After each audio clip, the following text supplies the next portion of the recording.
It says stop streaming, but we have end Oh, broadcast. there it is. Oh, wow. That took forever. Okay, well, hopefully we're on now. Get confirmation. See you now. There we go. Okay. Anyways, that was interesting. You guys missed a whole intro. Yeah. Anyways, we're on live now. It's working. I don't know what that glitch was about, but definitely we'll look at that. It's just probably because we're out of practice. I haven't been on the stream, live in about 6 weeks or so. So it's been quite some time. Anyways, Connor's in the studio. Hello again. We already said that, but you didn't see it. Yeah, we went through a whole spiel. Anyway, so we have a bunch of questions that were laid out ahead of time on a few of our platforms. Obviously, we will answer questions in the comments or in the stream or the chat itself. And then we have some questions we've kind of laid out that we thought maybe you guys would want answers to. If they don't get asked, we'll put them on. So we're live now. Thank you for joining us again. Hopefully everybody's having a good day.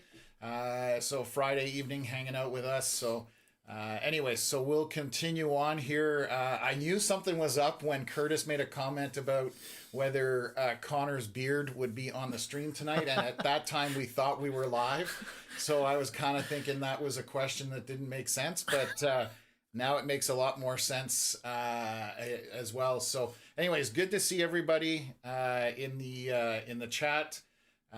So thank you for spending your Friday evening with us, and we'll get this show on the road. And again, we're going to cover questions first that were submitted, then we'll open it up to the chat for whatever questions you guys may have for us.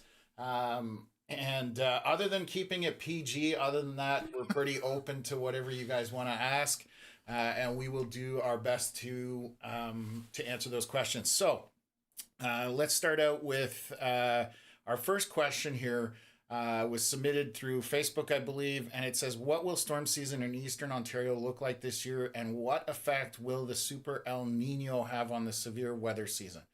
So I'm going to comment on one part of that. Connor's going to answer the second or the main portion of that, because that's what Connor's specialty is forecasting and understanding models and stuff like that. So the word I take issue with is when pages or sites put up and use Super El Nino. That's just something to grab people's attention and clickbait, and you can have a strong El Nino, you can have a weak El Nino, or an average El Nino. Those are all really good terms for understanding what's going to happen. But Super El Nino is just something that somebody decided to put onto a site and just get everybody ramped up or excited about it. So I'll turn it over to Connor, and he'll answer the other portion of that question. What will storm season in Eastern Ontario look like this year? Realistically, this far out, it's only May 1st. It's really impossible to know this far out, but the outlook has good for us from a storm perspective, but has comparables to 2023, which, if you remember, was one of our crazier seasons around here. With we had severe storms every week, tornadoes that year multiple times. That's not to say that's going to happen this year, but the outlook is good with all of the snow that we had. Typically, when we have a lot of snow, it puts a lot of moisture back into the ground for severe weather season, which is always good for storms. You need moisture, and yeah, the outlook's good, but realistically it's impossible to know this far out. We're not going to see any storms until like at bare minimum the third week of May. So a little bit of a slow start to the season compared to last year. Yeah, I guess Connor and I have been discussing kind of where things are at. We definitely are starting out properly with good moisture, because without moisture, you're not getting storms. So we definitely have that moisture component. As most of you are aware, throughout Eastern Ontario, we've gotten quite a bit of rain this spring. We did have a significant drought in August onward in the fall, so there's some catch up to be done there. But we're off to a good start in terms of moisture now. If you have a long gap with no moisture, we can end up in the same boat where we don't have moisture, and then you're not going to have storms. So right now, I would say parameters are in the right place to have some reasonable storms. But again, we have a cold May essentially on tap for us this year. And Connor maybe can kind of tap into that, just talking about what's going on right now, why we're looking at cooler temperatures. Yeah, so we actually have a lot of atmospheric blocking going on, which is another word for that would be a really strong ridge of high pressure. And that ridge of high pressure is actually sitting over northern Canada, eastern Canada, maybe a little bit towards like Greenland and stuff like that. But that ridge is so strong that any system that goes towards it basically gets stopped in its tracks and sent back west, which is not the traditional direction of a storm system that moves traditionally towards the east. But yeah, any storm system in the early part of May is basically getting stopped in its tracks and will turn back this way, which gives us cooler temperatures, more cloudy conditions, rainier conditions, and obviously temperatures, as I said, they're cooler. So way below normal. Like today, for example, was 10 degrees outside. That's 6 degrees below normal for this time of year. So it'll be a cold start to the month for the first likely 2 weeks. Yeah, so models long-term, Connor and I were looking and chatting. Obviously, models, that's all they are. They're a projection, but at this point, the agreement seems to be that, the first few weeks of May are going to be cooler, and then there's potential that things will warm up, but in 2 weeks that could completely change. And, maybe I'm wrong in saying this, but I have a funny feeling that the way this season's going to go, we're going to have those cooler temperatures kind of linger around for a good chunk of May. And then it'll be like somebody throwing a light switch and we're just going to jump into summer almost, not overnight, but within a short transition period where we go from cool temps to back to more seasonal temperatures, and we're going to definitely experience that warm weather. And that's when our storm potential will go up, because I don't think at this point there's a lot of storm potential, which is good for some of our viewers. Obviously, people with anxiety about storms, that's great news for them. For storm enthusiasts like us, it's we're dying over here, guys. We're definitely struggling and watching everything we can on YouTube as far as storms are concerned, but we're excited to get onto doing an actual live stream with severe weather this spring. It's coming. It's just a question of when. And that kind of plays into, we've got a question here, when can we expect our first real storm day of the season? And so that's kind of playing into that it's not looking like May will have a lot of strong potential for storms, and we're probably leaning into June in terms of having severe weather. We may get the odd thunderstorm, but I think severe-wise, we're looking very end of May, early June kind of thing at this point. So it's definitely not for the storm enthusiasts. Like I said, it's not what we want to hear, but for other people, it's good news. So there's always two sides to that coin. So, anything you want to add to that, or? Oh yeah, well, first real storm. Honestly, it would depend on what you consider a real storm day, like what you think of that being. Like for us, a real storm day is that there's a severe thunderstorm watch. There's severe thunderstorm warnings in the afternoon. But if you're thinking a real storm day is that there's just regular thunderstorms, then sure, like the pattern changes somewhere between May 14th and May 17th. At that point, the temperature warms up, and you start to maybe look at summer's coming along and stuff like that. But astronomical summer doesn't come in until like the middle of June. So technically anything in May would be early season regardless. But it's coming. Give it some time. Yeah. So what I was going to say is we're going to jump up to the next question here. This one we got again on Facebook, I believe. It says, when will we see our first heat dome? And will Ontario get more of them this summer? So that is a difficult one to forecasting well in advance. That's not realistic in terms of heat domes. Heat domes, you will usually get an idea about 10 days out, I would say, Yeah. that you can get a realistic feel as to whether we are going to have a heat dome for our particular area. So being able to so that's a question we can't really answer, and whether there's going to be more of them this summer. I don't actually, I haven't looked that far ahead, so I'm going to lean on Connor here. Whether the temps this year looking at being above average or kind of average for this summer, do you know? I would say average. Okay. So if we're going to have an average summer, obviously there's less likelihood of heat domes scenario happening. But again, we cannot give you guys any kind of forecast this far out. It's just not realistic. Again, stretching would be 2 weeks, being able to say, hey, there's going to be a heat dome happening, on models, and it's coming our way kind of thing. So there's not even really any models that go out that far anyways. Like, most of them are only about 14 days. Yeah. And again, we talk about models on the live stream a lot. They are simply what am I trying to say here? It's an assumption as far as what a computer thinks with all the data that it compiles, what's going to happen. So it's trying to tell the future, which we all know is extremely difficult, and especially with weather.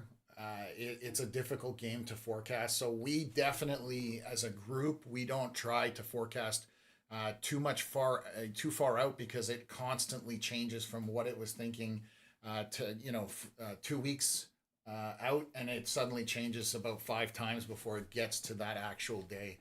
So just one of those things to keep in mind. But hopefully we sort of answered your question there.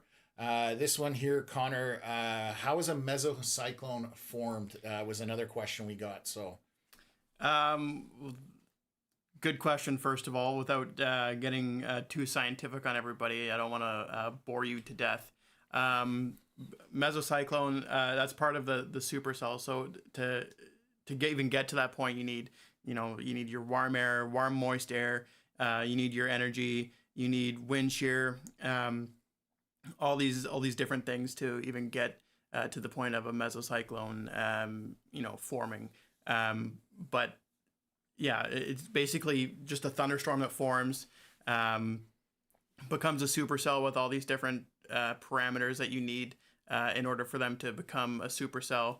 And then the mesocyclone forms, and the storm is already spinning, and that's where the tornado comes out of, is the mesocyclone. So basically, it's just a supercell, and all these different parameters that you need, a laundry list of them for them to become a supercell. So without getting too scientific on everybody here, I could sit here for like literally 3 hours explaining this and talking about all this stuff.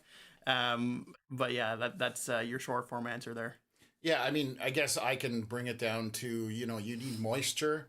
Obviously, you need a lifting mechanism. Shear is definitely part of that equation. So those are some of the basic parameters that you need in terms of that. So, it's a complex procedure or process, but a lot of parameters have to come together where you're getting into a strong supercell thunderstorm to get your mesocyclone. So, okay, so I'm gonna throw it, I think, out to the chat right now. If there are any questions you guys want us to answer, definitely type them in the chat there, and then we have a few questions here that we'll probably ask back and forth just to go through this. So if anybody has any questions, throw it up in the chat, and we'll definitely do our best to answer. So while that's happening, I've got one more question that was submitted to us. What got us into storm chasing? So I will answer that. I talk about it sometimes on the live stream myself. Just that, as a young kid, I used to, sit and watch storms. I'd sit in my parents' garage with the door open, And I would, watch storms go by, watch the lightning and the rain. I mean, the very odd occasion you would get the hail, obviously. And so I've always been fascinated by weather. And as a kid, growing up, I watched National Geographic, Discovery, and then when, YouTube became a thing, started to watch videos on YouTube. And then in 2014, I took a tour with a tour company down in the States that takes you out chasing storms or tornadoes, severe weather. That was May of 2014. I was actually just watching some videos with Connor that are now 12 years old, just from that actual experience. And it was, I was hooked at that point, and I've been into weather ever since. Obviously, on the storm chasing side, my vacation was every May, basically going down to the US and then chasing around Ottawa and Eastern Ontario. Basically, anywhere that I was. I mean, even Western Canada, I've been out that way and that kind of stuff. So that's kind of how I got into chasing. But yeah, so that's basically how I saw one tornado in 2014, and here we are. So For me, a little bit different, being that I'm basically a lifetime younger than Tom. Um, he's calling me old. That's awesome. there was a show on Discovery Channel called Storm Chasers, and I would watch it every single morning before hopping on the school bus when I was 9 years old. And again, seeing that, I'm hooked on the show as a 9-year-old anyway. And then finally, my first chase with my dad. My dad was my driver. In 2014, I think it was, if I remember correctly, it was July 14th, 2014. And of coincidentally, my first chase was on a tornado warned storm in Winchester, my hometown. And I was already hooked anyway, watching storm chasers every morning. But chasing, you're hooked. If you are becoming a storm chaser and you don't get hooked basically immediately, hit the road. It's not for you. But yeah, I've been hooked since 2014. So we've been all over the place. I've seen eight. I want to say 8 tornadoes in my chasing life. My first one was in Ottawa, and then we saw a bunch of them in the States in 2024 when Tom and I went down together with a bunch of other Canadian chasers, and yeah, that's my chasing story. So yeah, on that note, actually, I don't know if everybody in the chat knows, but Discovery has actually launched a new series, Into the Storm, or Eye of the Storm, Storm Chasers. It's a reboot of Storm Chasers back on Discovery Channel.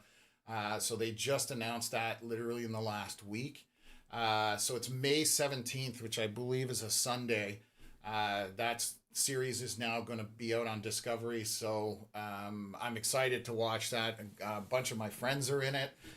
So it's just cool to see that they've rebooted that series because it was extremely popular.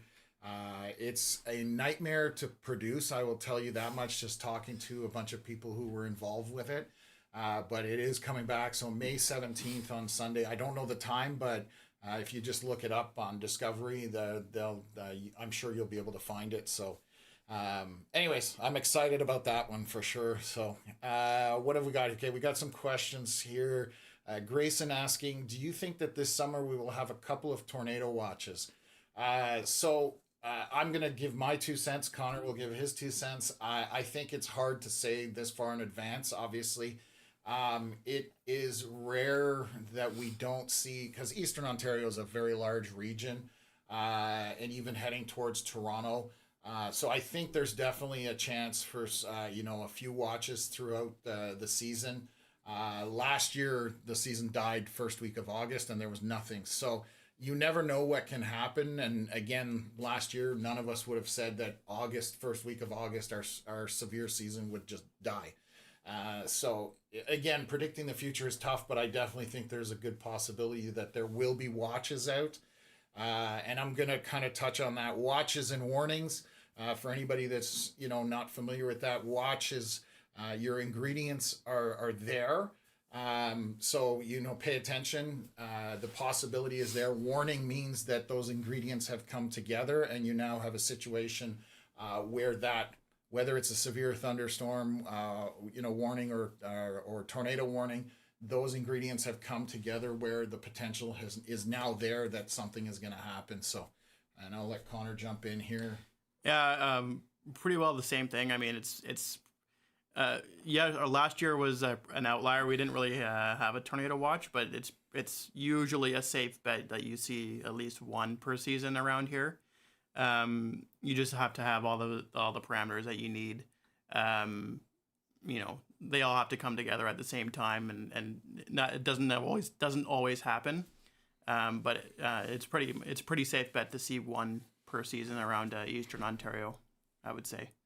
But as we said, you can't really predict that in May. That's more of a late June, July, August thing around these parts.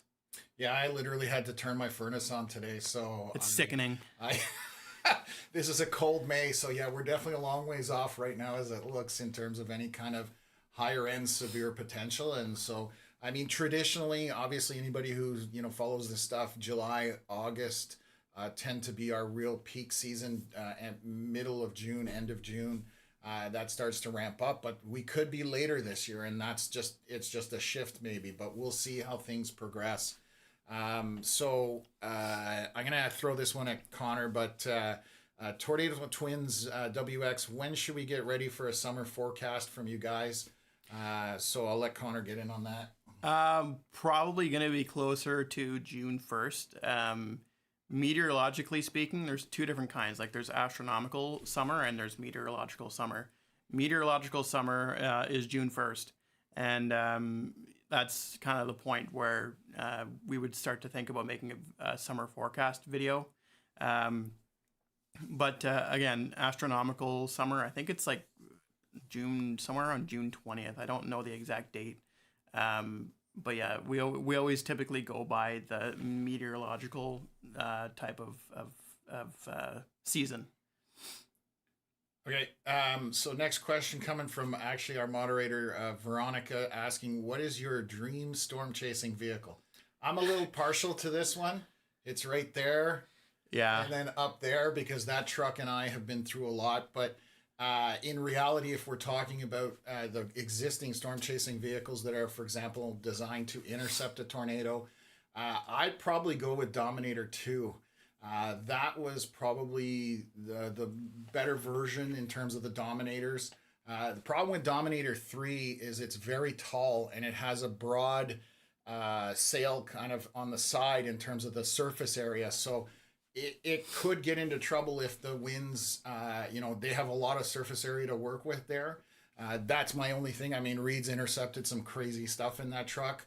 But the previous Dom 1 and Dom 2 were more tucked to the ground, less height involved, and so a lower profile. So I think they could intercept stronger tornadoes in that respect in terms of the wind. So I would have to say TIV 2, Dominator 2, and obviously my truck is... that's just near and dear to my heart. Yeah, no, I'm biased towards that truck as well. I've literally been across this country of Canada in that truck. That's true, actually. And down in the States in that truck. Wow. We've been all over the place in that truck together. But yes, I would say TIV 2, honestly. I wish I'd been able to see it before, but I would say TIV 2 personally for me. It just feels a little bit, it's much, much larger than the Dominators, but it just feels a little bit safer than the Dominators and looks safer too. Yeah, so they've actually intercepted an EF4 with the TIV 2 for anybody. If you look up TIV 2 EF4 on YouTube, you'll see what it's like to be inside a tornado.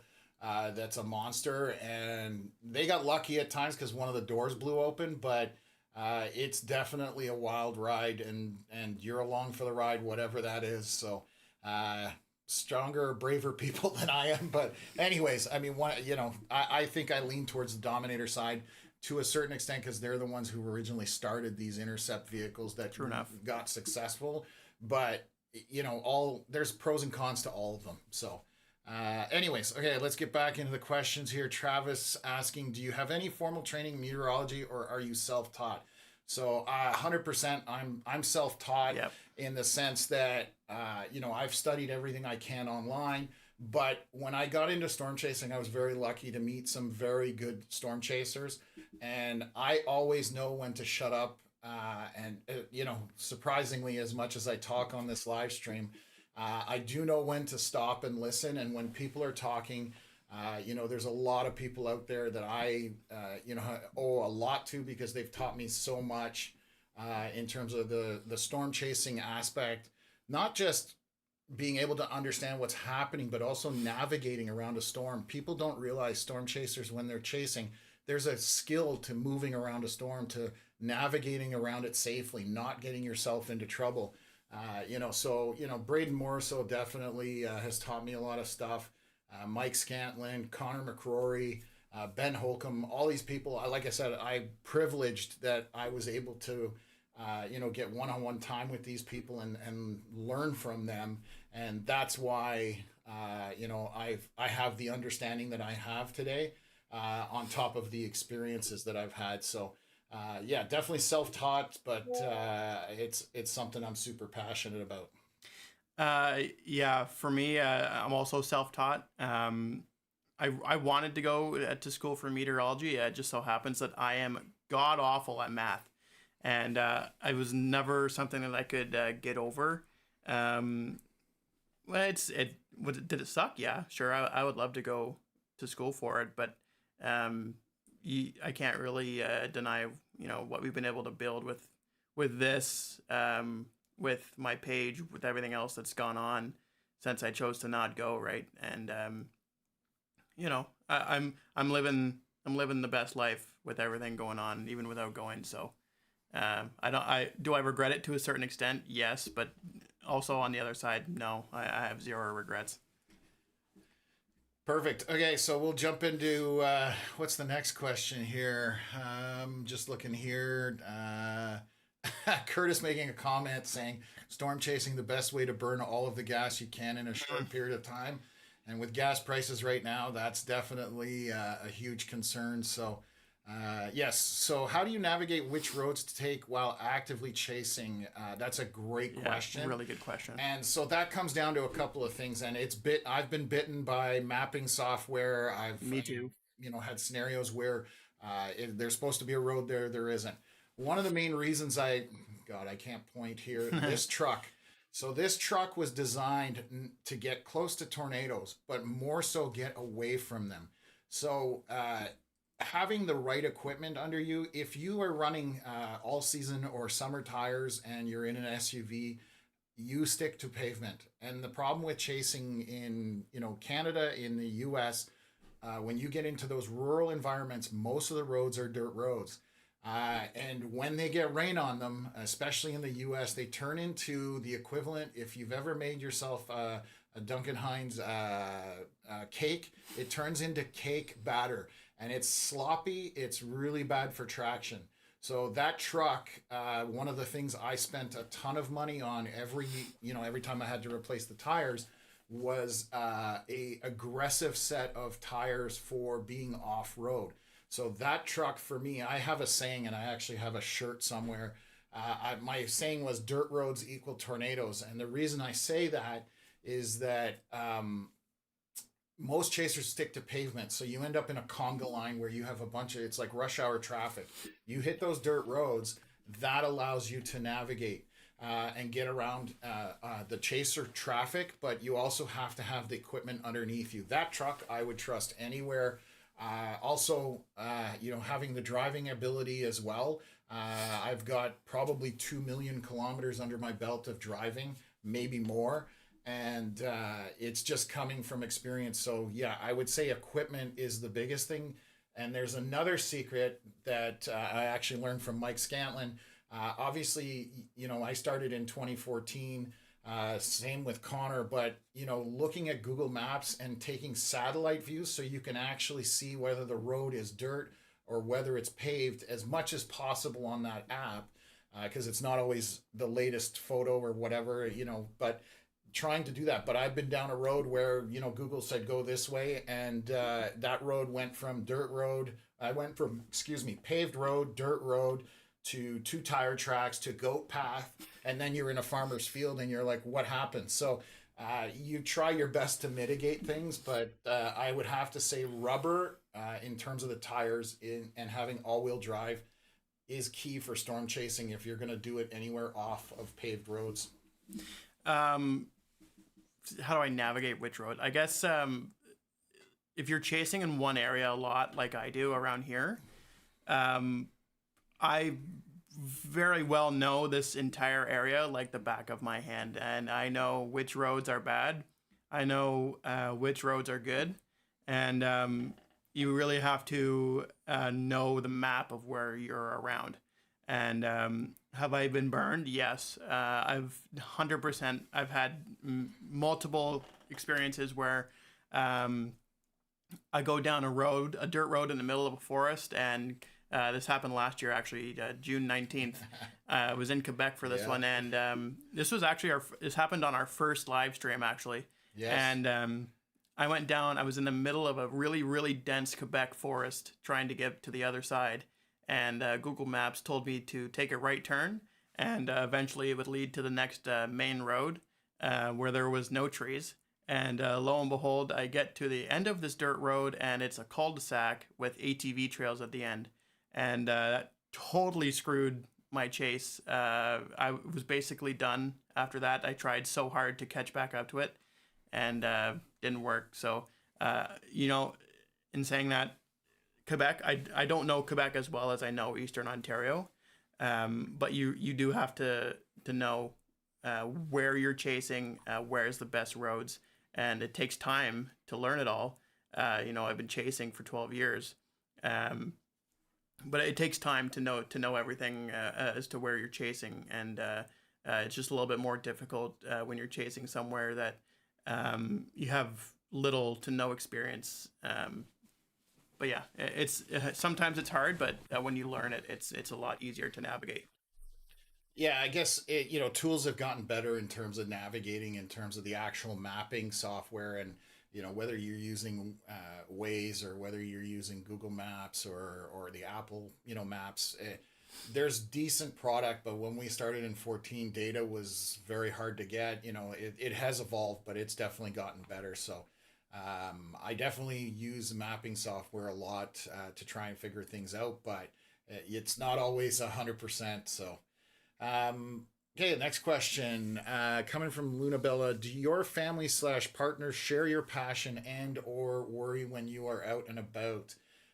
So my online storm chasing profile or persona was always Twisted Brother Chasing, and that is a play on multiple levels. I chased Twisted Wind, and one of the reasons I was the Twisted Brother, I've got two brothers in my family, and everybody thought I was completely insane to be doing what I was doing, other than my father. My father, scientist, and I ended up doing some really memorable chases with my father throughout, about 5, 6, 7 years ago. We definitely did 2 or 3 seasons where he was chasing with me. So the Twisted Brother Chasing, that's where it comes from, because half my family thinks I'm insane, for driving into severe weather, which is a common thing. And yeah, of course, people worry about you because, it's like anything. They don't understand necessarily, the whole entire concept of severe weather or tornadoes. I'm far less afraid of tornadoes than I am of lightning. And other chasers driving. There's been far more people killed or hurt from car accidents because storm chasers drive like complete lunatics at times. And lightning is so unpredictable. So that's my 2 cents on that one. My mother specifically is terrified when I chase. And we've chased together a few times. And there were a few times where she was driver, and she bailed on the storm as much as I tried to convince her not to. But yeah, she's terrified when I'm out chasing. My wife Zoe, when she's not with me, she does get a little bit worried. But do trust. I know you're watching, Zoe. I am okay when driving. I swear to God, I'm not gonna die. And but yeah, Zoe does come with me quite often in the summer, actually, when she's not working, and that actually helps a lot because it's better to have a navigator with you, better to have somebody that can handle the camera with you, and that leaves me to focus even more on driving than I normally would be. You know, when you're a solo chaser, let's face the reality. There's a lot going on in the vehicle when you're alone, and you know, it helps to have a partner with you. But yes, when my mother's not with me or when Zoe's not with me, yes, they do worry a little bit as one would. Cool. I'm going to throw you this one as well to start off with, coming from Curtis. What was your scariest storm chase? That's a great question, actually. I'm going to be honest. I've never been scared on a chase. Crazily enough, I know how you're not doing it right. Hey, I'm either insane. Joking. I'm either insane or I'm not doing it right. But I've never, like, in the States, for example, in 2024, when we were in Oklahoma, we were like less than a mile from that giant tornado in Oklahoma that we saw in 2024, and wasn't scared in the slightest bit of way. Honestly, I would actually like to get closer next time, but never, especially even around here, never been scared ever. I'm trying to look up a tornado video that I have that references this kind of. I always tell people when we're doing, you know, when you're talking, so the storm chasing around Eastern Ontario versus storm chasing in the U.S. are two different games. Way different, yes. You have no concept of how high end severe weather can be until you've done it in the U.S. That is the Super Bowl of storm chasing. There's nothing bigger or worse than that area. Basically, you can have similar events that happen sporadically throughout, but the consistency of the US, you know, tornado alley, those storms, some of them are absolutely insane how big they are. And I will say that, so I'm going to try and find this video while Connor answers one of the next questions. But one of the times I was chasing in 2017, had been chasing with Connor McCrory and Mike Scantlin. Neither of them could chase that day, and there was a tornado east of Dallas. And east of Dallas is big, tall trees, very low visibility. And I was dropping south because I was late and I was coming at the storm. And essentially what happened was I was in communication with Connor, who, again, he's phenomenal in terms of understanding severe weather and, you know, meteorology and all that kind of stuff. It's on a whole other level with him.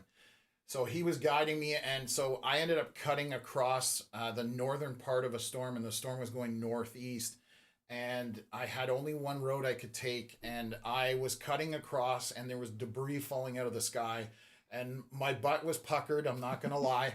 And one of the things I tell people, you're not doing storm chasing right if it doesn't pucker at least once a season.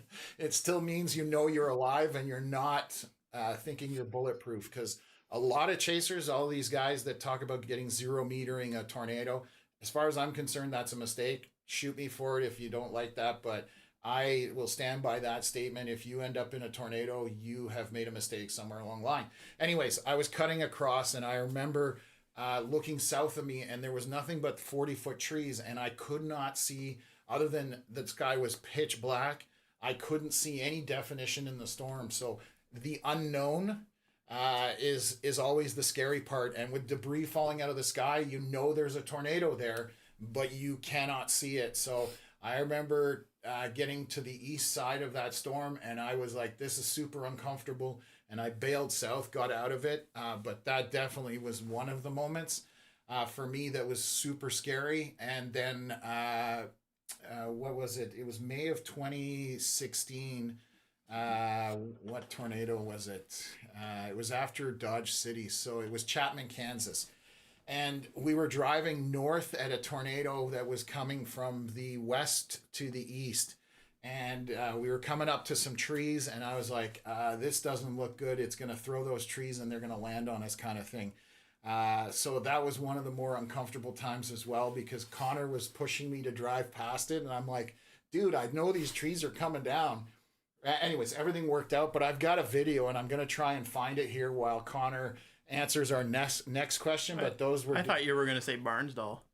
no, Barnsdall didn't have me that scared. No. I was definitely because the one in Texas I was by myself, and that was only my second season really chasing on my own, like just doing chasing. So I was fairly inexperienced, and to be doing it on my own, I was like, I definitely didn't have that comfort factor. And I've always said I chased with Mike Scantlin numerous times, and I trust him with my life. There's many times we've been chasing tornadoes where I'm doing stuff I don't feel comfortable with, but I trust Mike with my life.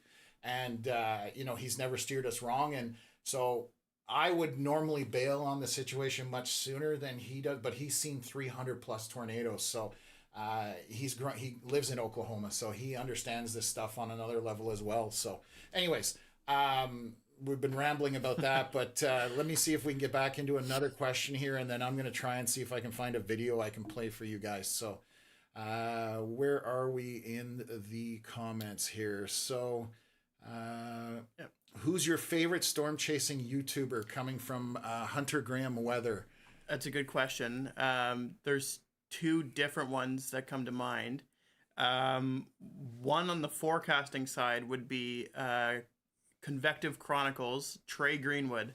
If you want to learn anything about severe weather, he is the guy to watch. He's incredible, very informative, very educational, to a T. You can't miss it with him. And from a chasing content perspective, it would 100% have to be Pecco's Hank. And that dude, unreal videos. I wish I could produce something as good as that. Like, I couldn't. That dude can do it in his sleep. I can't even imagine producing something as crazy as that. If you haven't watched any of his videos, you gotta search up Pecco's Hank on YouTube and just go down a wormhole. Just click on like most popular videos and just let the playlist just sit there for hours and hours and let the playlist go on and on and on. Another one actually would be Andrew Pritchard. Sky Drama on YouTube is a good one too.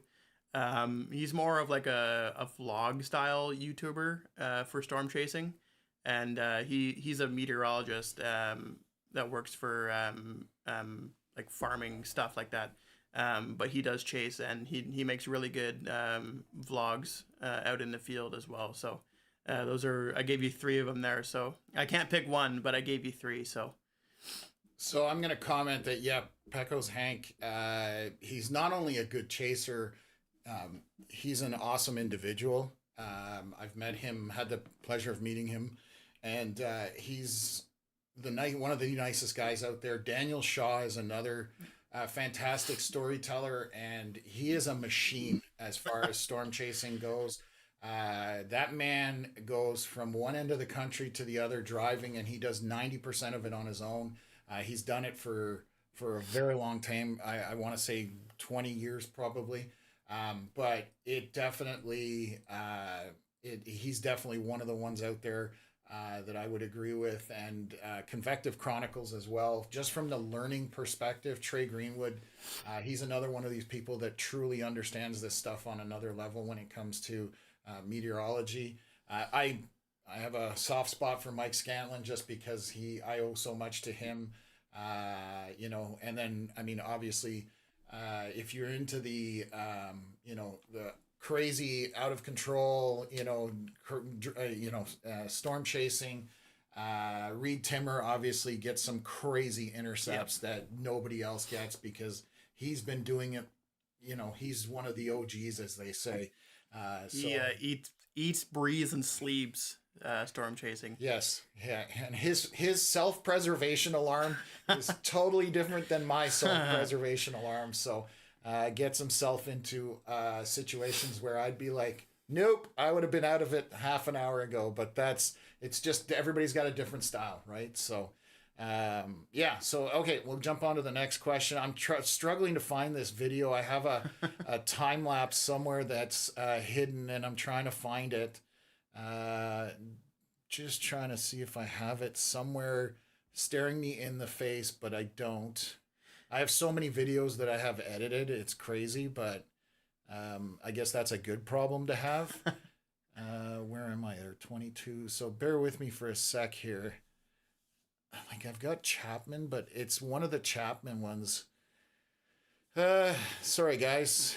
As soon as I see it, I'll know where it is. But well, anyways, we'll jump into it. I'll keep trying to look for it and see if I can find it. But okay, let's get back into the questions here. Where are we? Okay, we've got that. So how do you feel you being here and all those tornadoes are acting up in the U.S. now?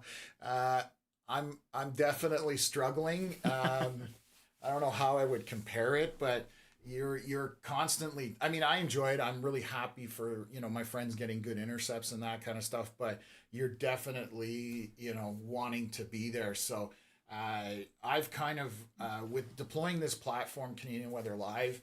I've kind of understood that I'm going to be in front of this camera doing the live streams for storm chasing for the next number of years till we get this where we can bring people on board, maybe put somebody else in front of the camera so I can actually storm chase. My happy place is out in the field.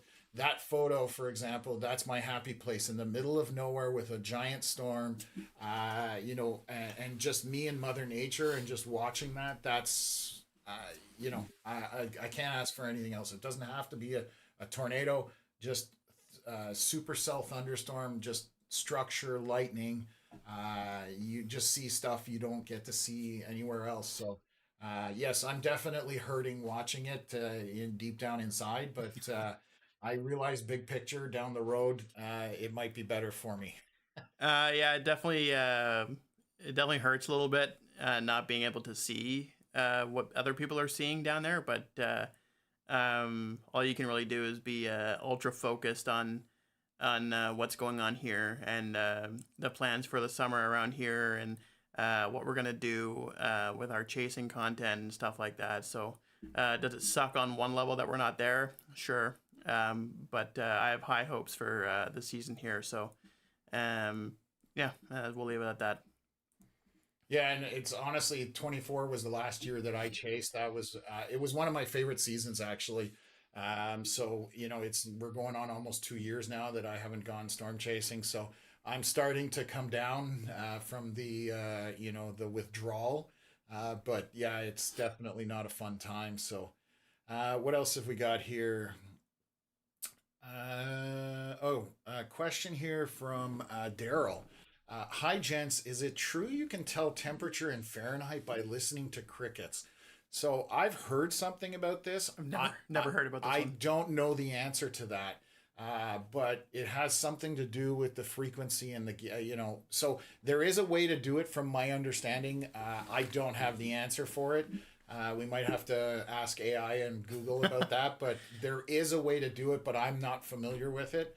And I don't know how accurate it is. That's the other thing I'm gonna say, but I've definitely heard rumblings of that. So It's probably like listening to Morse code. well, yes, it's definitely something along those lines, but I'm sure again, I don't know how accurate it is. So Tracy asking, when will the heat domes arrive? So Tracy, we were talking about that earlier on in the stream.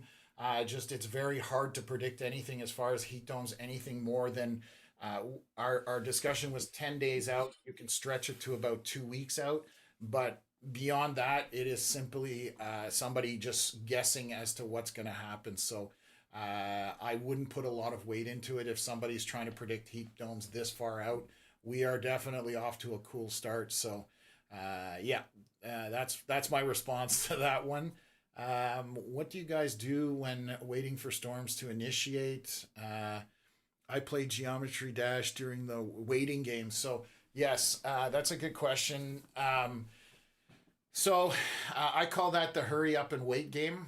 A lot of times you basically figure out your target, you drive out there, it's a balancing act because you don't want to end up there too early where you've got too much time to think about things, because then you start to second guess your assessment, your what your target is, and you have too much time to overthink things, and that's exactly what it is. You're overthinking it. Get a little antsy. Yeah, 100%. And it's a game of, and I've said this with many people I chase with, it's a question of patience.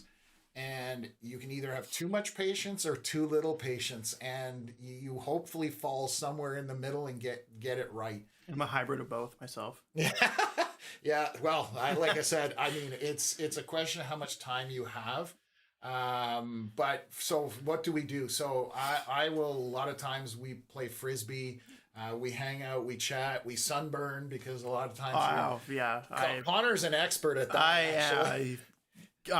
I'm so bad at, it's not, I'm actually good at, in a weird way, I'm good at sunburning myself. I don't know how I've acquired this skill, but I'm really good at sunburning myself. And literally almost every time I play waiting game in a parking lot somewhere, I've burnt myself. So if I mention that at any point this year that I'm playing the waiting game, you can safely guarantee that I will have a sunburn after. And yes, if you've ever seen a lobster, they've got nothing on him. Like, there's times where I can't understand how he's moving. But anyways, so he like red like this, or his shirt that he's got on now. But yeah. So we literally hang out at gas stations, and it amazes me how many times we, for example, I particular chase in New Mexico. I got to the Target gas station where I was going to sit and watch storms, way early. And within probably 2-3 hours, there was probably 25 to 30 storm chasing vehicles sitting there. And so you're talking, you're socializing, you're playing football, you're throwing the football, and tossing a Frisbee around. The worst thing you can do, you've always got to keep that radar in mind, because you're looking at satellite to see what's happening with storms before they pop on radar. But again, too much time, bad thing. I've made so many mistakes overthinking things and second guessing what I want to do, and I think most storm chasers can say that that's what that's a thing. But yeah, that's basically what we do when we're storm chasing. So it's Brock asking, where is the best potential for severe weather in Canada? Definitely the most consistent one is definitely the Alberta foothills, for sure, around Calgary, Edmonton, for example, like Red Deer and stuff like that.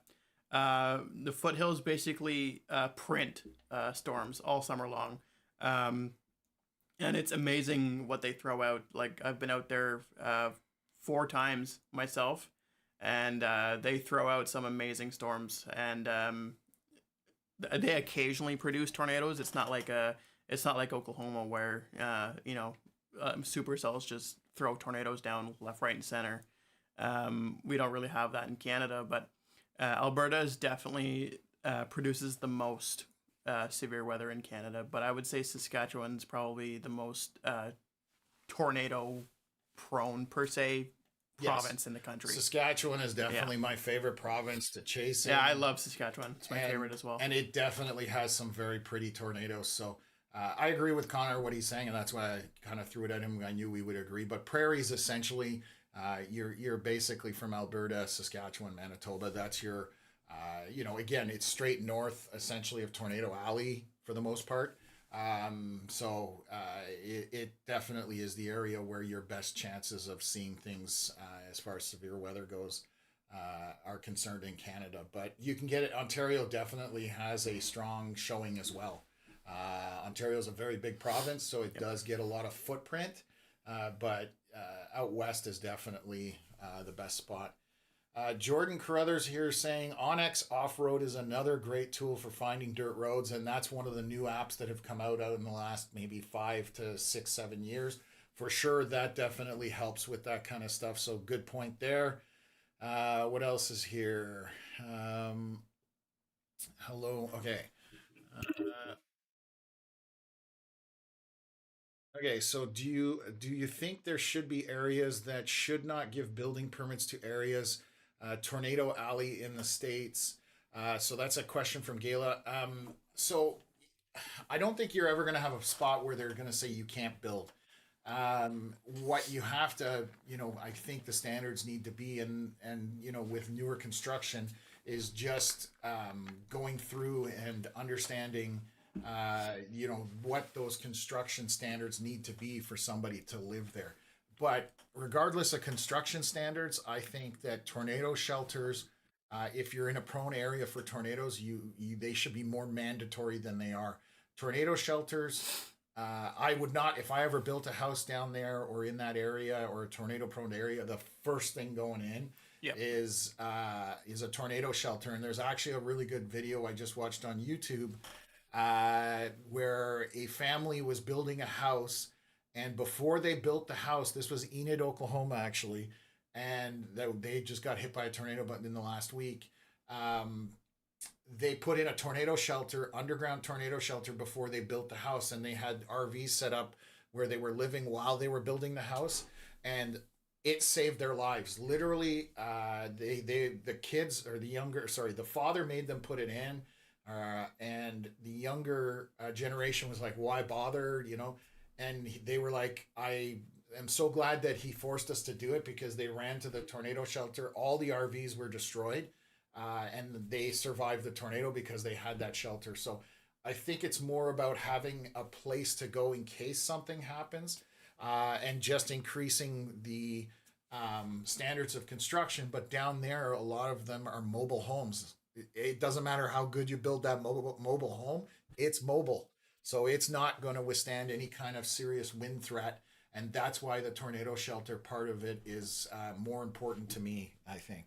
Yeah, I mean, I don't really have an answer for that one. I mean, it's... You don't have to have... Yeah, like, that one... Yeah, Tom's been down there a lot more often than I have to know about that one, so... Yeah. So here's another question. Tornado Twins Weather WX. How will the new warning system affect other warnings during severe weather days? Good question. So that's a good question. And I'm not 100% sure what the answer is to that, in the sense that I guess we're going to have to go through it to understand where things are going to go. Rumors are out there that we are moving from a township or county based warning polygons. So when a storm warning goes out, right now Environment Canada just warns a specific county or township following imaginary lines, essentially. And there is rumor that this year, for severe season, they are going to do what they call storm based warnings. So what that means is your storm is over here, and the warning is going to go out ahead of the storm instead of just following imaginary county lines. That will be a drastic improvement if that's what happens, and it works as it should, because that is based on the US system. And it is definitely, we have been after Environment Canada for a very long time to be doing this, because what we had in the past, or up until, now, you have a storm that's, sitting here. The county goes all the way around the storm. Storm is moving this way, and people are getting warnings back here. That makes absolutely no sense. It turns into the boy who cried wolf, and people start ignoring warnings because they just think that they're nonsense. Yeah. And so the storm-based warning means it's going to be out in front of the storm, just like it is with hurricanes, where they have that cone of probability. It's the same idea with the new warning system that they're going to be using. Rumor has it, they've changed the color coding for the severity. So right now you have yellow. Actually, I'll let you chime in here, because I'm talking a lot. Like the new color system is being like, yellow would be like the least severe, orange would be like middle of the severe, I guess, like you could call it, and then red is like if there's a tornado warning, it would be a red warning, tornado warning. Or like, I'll give you another example. If we had a snowstorm in the middle of winter, 10 to 15 centimeters, it's not windy, it's not like a blizzard or anything, yellow warning, snowfall warning. It just means that the severity of it is not it's not a big deal to a certain extent. But again, yes, the storm-based warnings is a major change, and it's not confirmed by anything. It's just a rumor going around that it is going to happen, but we'll see if they're able to do it correctly.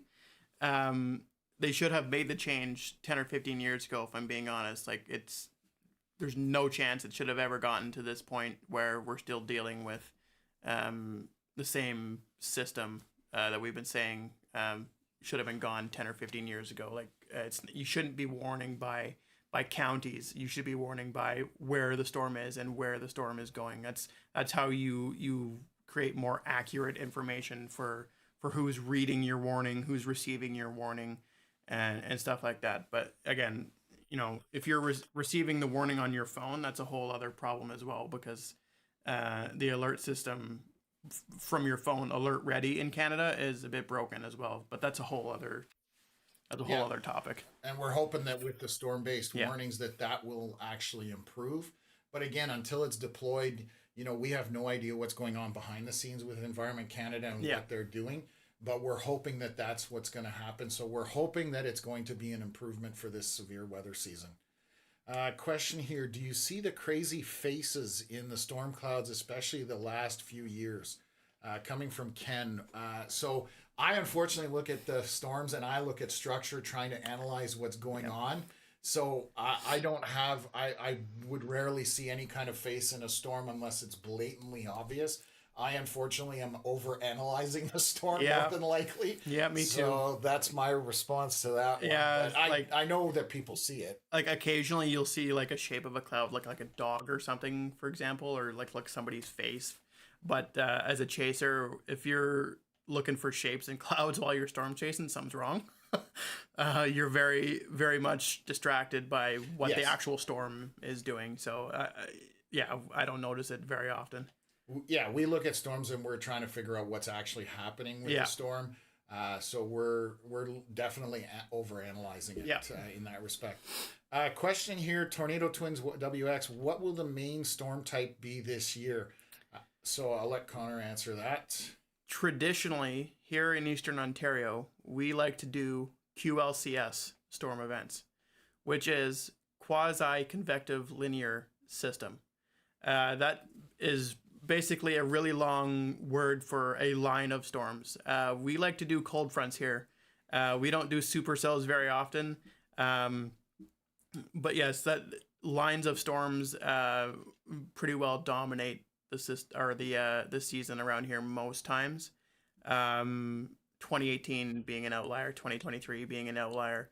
But we like to do lines of storms here, and that's pretty well where it ends most times. Okay, so I was scanning through some of the comments. Obviously, some conversations going back and forth amongst the chat. Let's get down to this one here. Is it true storm chasers have special insurance for vehicles? So you don't, and I'll speak from my perspective.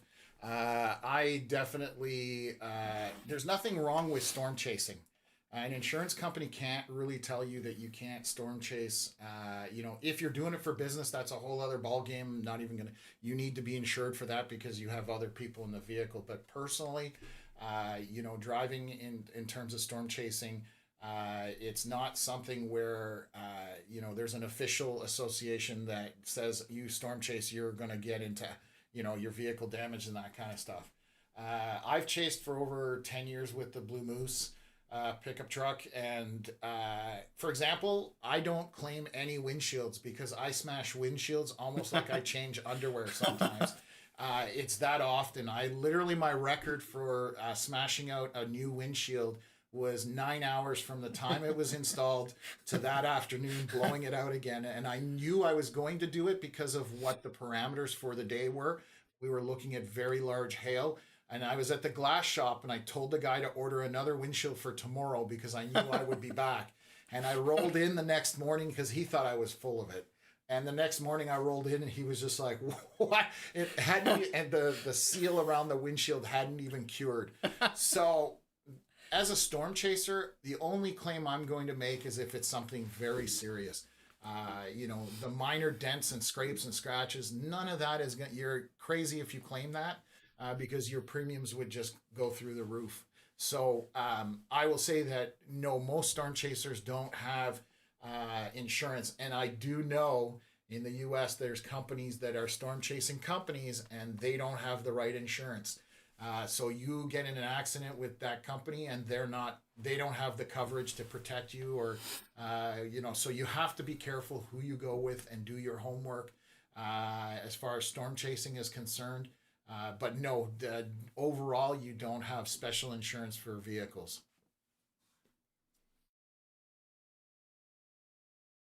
So, sorry, I'm looking at another question here.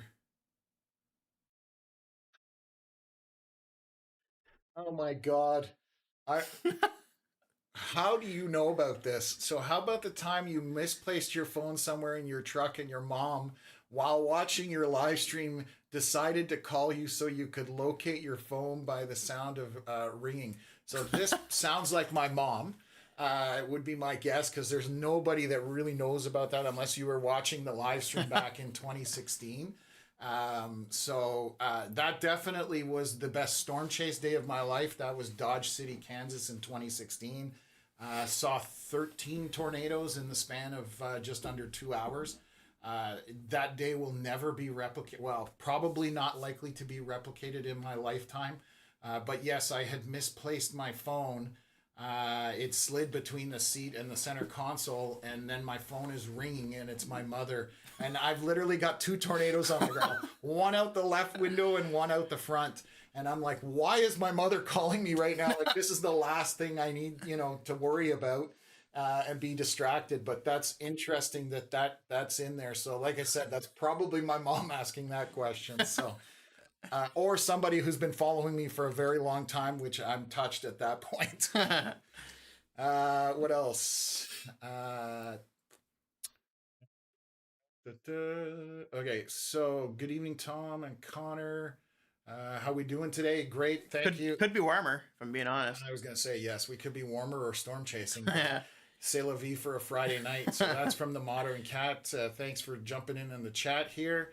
What else? Daryl saying, sorry about my question about the crickets, and it's a silly question. I don't think it is. I mean, it's interesting, some of the things that you can do or learn how to do just on other things. So I'm definitely going to go look it up just to answer it. I didn't even know about it, so I learned a lesson in this stream today. Thanks, Daryl. Yes, exactly, and that's the point. We're always learning. Anybody who thinks they know everything about the environment and about meteorology and the atmosphere, you're only fooling yourself.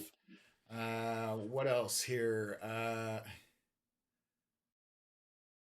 lot of comments. So, do you guys have any tips or tricks for clearing down trees in Missouri and Arkansas? Last time I did that, I got a weird rash. Oh, I'm laughing only because Connor and I talked about that. So, in 24, our last storm chase of the day, we were chasing in Missouri, and it was terrible terrain. We come up the road, and there's a big bunch of trees down on the road because the storm has blown the trees over. A couple of locals trying to get the trees out of the way. Their chainsaw wasn't working. I can't remember exactly. Anyways, long story short, we walk up. We help to move these trees out of the way. It's pouring rain. And there was, how many of us? Four of us. Four of us. Sorry, there were four of us there. And we were... we moved the trees. Anyways, get home 2 weeks later, I developed this rash around my wrist where my watch is right now, actually. And I'm like, the heck is this? And then Connor, it was Braden, actually. Braden posted in our chat. He's got like all this stuff going on with his ears all swelled up and everything. And then I posted back, and I was like, well, that's kind of weird, guys. Like, I got something going on too. Like, it's all over my wrist. It was all over my legs. And then, lo and behold, we actually found out that it was poison oak. Yeah. And Jordan was there with us as well. He dealt with it too. And we put two and two together, and all of us were covered in poison oak. And let me tell you, I do not recommend it. I promise you, it was the worst thing I've ever dealt with. My eye, if I had a picture, I'd show you actually. My eye swelled shut. And I actually had to go to the hospital to get them to give me meds to to get rid of the swelling in my eye, but it was literally from my face down to like my ankles. I was covered in it, and let's put it this way: I had a t-shirt and a coat on with shorts.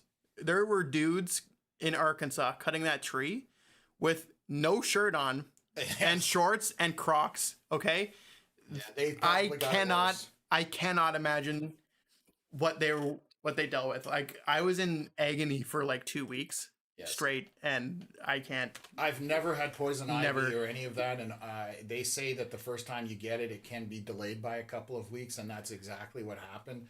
When all of us started having this, we put two and two together and figured out it was this very last storm chase. Obviously, the tree we were cutting was either poison oak or poison sumac, one Yeah. of those two, and anyways, it was not fun. So, anyways, yeah, that was a fun time for storm chasing. So, question here. I would imagine Ontario is a hard province to storm chase in. I'm going to say that there are sections of Ontario that are harder to chase in. There are other spots, that are wide open like they are down in the States. So, traditionally, yes, far more trees, far more hills. The terrain isn't always the best. So it always helps when you understand where you're chasing. So definitely one of those things that it just comes with experience, but it is harder than being in Kansas where it's wide open and you can see for miles in every direction for hours on end. So yes. I'm biased. I'm an Ontario guy. I love chasing here, and I don't think it's difficult at all. Like, obviously, there's guys in the States and from out west in the prairies that they don't really deal with trees to any extent. It's just wide open spaces. If they came here and saw all the trees that we have here, they probably would literally just turn their vehicle around and go home. But there are great spots around here, like around St. Isidore, for example. I call it the Great Plains of St. Isidore. It's the best. It's open fields. You can see everything around there. Up in the Ottawa Valley, you got around Renfrew is really good. The Whitewater region's really good. And even in Quebec here is really good. Like as soon as you cross over the Ontario border into Quebec, west of Montreal and then southeast of Montreal, those are really good areas as well. So it just depends on, you got to really, really know the area. But I'm biased. I think it's amazing. And most everybody else would not chase here. Let's just put it that way. But I'm biased, as I said. Yeah. Yeah. Anyways, yes. So definitely, I know, for example, we laugh at people out in, Alberta who are crying about a small amount of trees in a certain area, that it's terrible chase terrain. And I'm like, come to Ontario, man. It's hundreds of kilometers of trees. Like you can't see anything. And obviously for us, it's visibility to be able to see what's happening with the bottom part of the storm. That's the most important part because that lets you know what's actually taking place. So anyways, yes, it's all a matter of perspective, I guess. So Nikki asking here, I live in Oshawa along the 401 corridor. I've noticed for many years that 90+% of the storms coming from southwest Ontario split into two storms around Toronto area and go north and south of Oshawa. Why? Question mark. I call it the Southern Ontario safety bubble. So do you want to answer that, or I can, whatever? It almost always has to do with terrain. And the lake is right there as well. So Yes. the tip of the lake on the western edge could act as a like Magnet. like a magnet. Yeah. Yeah. And it kind of just splits it. And there's really no explanation for it. Like we have one around here as well. It's actually, we call it the Kemptville weather bubble. And it's pretty well the same thing. What's that? I call it the storm shield. Yeah, the storm shield. Yeah, Kemptville storm shield. Yeah. Yes. And it just depends on terrain has a lot to do with stuff like that, where storms just either die off before getting there, or they just split in half and you don't receive either end of it. There's really Storms are drawn to moisture, so definitely being drawn towards the lake would make sense. Topography has something to do with it as well, like Connor was saying. So, and because storms can be so big, they will split in different directions based on more resistance in certain areas or more drawn to another area. You may have an eastern portion of the storm that pulls towards the lake, and the other portion just takes off in the opposite direction. It's not going to pull the whole entire thing, but it'll pull a portion of it, and that's what you get that split. So we know it happens around Hawkesbury because we talk about it on the stream. Marie Rochon. Yeah, I was just about to say shout out Marie Rochon. Yeah. So we always talk about that.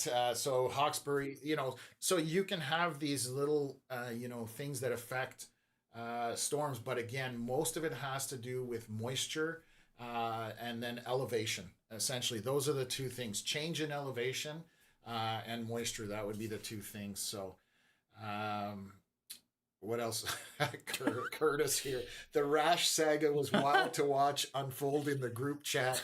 Yeah, it was definitely one of those things that you don't expect to see. But anyways, not Curtis. You're coming with us next time.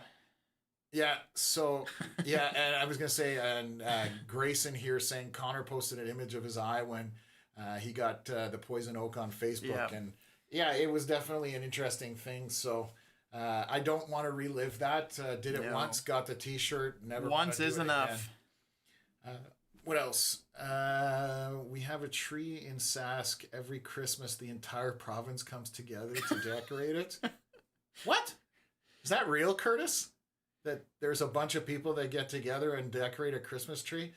I know Curtis very well, and I don't know if Curtis is a really sarcastic guy. Yeah, I was going to say, I don't know if he's being serious. I know there's the halfway tree in Manitoba on the Trans-Canada that's halfway between Winnipeg and Brandon, I want to say, and it's this one lone giant massive tree in the middle of the Trans-Canada. So I don't know, maybe it's real and people go out in Saskatchewan and decorate a tree, but I can't say whether that's serious or not, but we'll find out. Wait, no, you guys were bashing Saskatchewan for having no trees. See, this is why this guy, you can't trust anything he says. There's not as many trees out there as what I was saying, but anyways, yes. Anyways, we'll leave it at that. I appreciate that you're adding entertainment to this, Curtis. In lightning storms, why do some create CGs and others have none? In lightning storms, CGs versus cloud to cloud. Good question. Actually, I don't know the answer to this, if I'm being honest. CGs being cloud to ground, and then sometimes they'll have cloud to cloud as well in the storm. That don't, obviously you wouldn't see all of them. You can just hear the thunder from them. But I don't have the answer for that one, if I'm being honest. So I think I know the answer, but I don't want to put it out there because I'm not 100% sure. So this is funny. We've been stumped. And actually what we'll do is we'll throw into the comments after the stream is done. We'll answer some of the questions there. So crickets. I got to mark this down. So we're going to talk about crickets in the comments after because I'm really curious about it. So you'll be able to come back and check that out. And then we're talking CGs versus cloud to cloud. I believe it has to do with positively charged. Like I said, I'm not going to... surface cape, mid-level cape. That would play into it, but again... You can have thunder snow, and that's got nothing to do with Cape, right? Yeah, basically. Anyways, we'll look into it, but you've definitely stumped us. So crickets have gotten us tonight, and CGs versus cloud to cloud. So we'll definitely answer that in the comments, and again, we don't know everything, and I have no problem saying that we don't have the answers, but we definitely know where to look or who to talk to get those answers. So we'll throw that up in the comments unless somebody has that answer in the chat. I mean, definitely you feel free to throw it up there, but it's to do, my suspicion is it's to do with the positively charged storm versus the ground. So there's a few things to do, pluses and minuses basically, but anyways, I'm not smart enough to answer that question. So so anyways, that's we've caught up on the chat here. I think we've gotten all the questions answered. So I'm just going through how long. Oh my God, we've been here almost an hour and a half. That's Crazy. crazy. Time has flown by. We have some other questions here, so we can throw, if there's no other questions there, we can kind of throw some questions at each other that we kind of prepared earlier. And then from there, if that's, there's no more questions, obviously we'll call the stream at that point. But this has definitely been a lot of fun for us. Hopefully you guys are enjoying yourselves. I'm really curious if my mother was in here with the whole cell phone thing. I don't recognize the username, but that's the only person that kind of knows about that other than a few close friends of mine. Anyways, it's been entertaining. Let's put it that way. So do you want to fire off? And yeah, we can do what is our favorite chase of all time, or like our most memorable chase? So for me, it's very easy. I went storm chasing in 2017 with my father for the first time. And my dad at the time was 80. Oh God, I'm going to get shot for this, but I want to say he was 80, 84 or 85. Anyways, my dad, I couldn't believe that he, was able to, storm chasing is 12, 14, 16-hour days, even more sometimes. Obviously, at that age, more difficult to do. But my dad, on his first day storm chasing ever, like drove out, got 3 tornadoes that day. So he was like, oh, this is easy. You just go out and you get tornadoes. And so it was pretty funny. So for me, when that first tornado, I have that seared in my brain. We were driving down a cake batter road, and the storm was just to the south of the road. And the tornado planted right next to the road and was heading northeast. And when it touched down, there's video of it because Mike Scantlin was shooting video in the truck. And I got choked up because, first of all, he was only there for 5 days, which to get tornadoes in 5 days, you can see sunny weather for 5 days and get nothing. But that touchdown, it was like, anyways, it was an awesome experience to have with my father. So that one for me, regardless of anything else, that was the best storm chase for me. Just obviously sentimental, and it was just a great experience. But it was funny because the next storm chase, I think the next 2 storm chases, we just busted both times. Like nothing happened. And he's like, okay, now I understand. But at first he thought it was just drive out and you get tornadoes like you're ordering at McDonald's or something. But yeah, that for me was my best chase, bar none. Favorite chase for me, and we do have some content for this one. I did upload it for us to watch with everybody.